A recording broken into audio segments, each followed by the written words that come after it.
Hello friends, good morning. আমি সুদীপ্তা চলে এসেছি নতুন আরও একটি ভিডিওর সাথে। তোমরা সবাই কেমন আছো?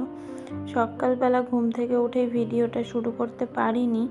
এখানটায় দেখো এখন ব্রেকফাস্ট রেডি করছি, তার আগ দিয়ে ভিডিওটা শুরু করলাম।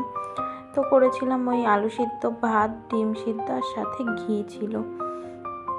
এটা দিয়েই আজকে সকালবেলা আমাদের ব্রেকফাস্ট হয়েছিল। এখানটায় আমার বরেরটা নিয়ে নিয়েছি, আর সাথে আমার মামামেরটাও নিয়ে নিয়েছি। তো এখান থেকে আজকে মামাম সবগুলো খেয়েছিল না, ওখান থেকে আমি একটু খেয়ে নিয়েছিলাম। তারপর খাওয়া দাওয়া সেরে চলে এসেছি। এখানটায় দেখো কালকে কিছু জামা কাপড় মেলা ছিল, সেগুলো নামিয়ে নিলাম। আর এখানটায় কিছু জামা কাপড় মেলেও দিচ্ছি, ধোয়া জামা কাপড় আর কি। যে এইখানে তো আর ওই জানলা ছাড়া আর তো কোথাও মেলার জায়গা নেই, তো এখান দিয়েই মেলছি। তো বন্ধুরা, আজকে ভিডিওটা খুব একটা বড়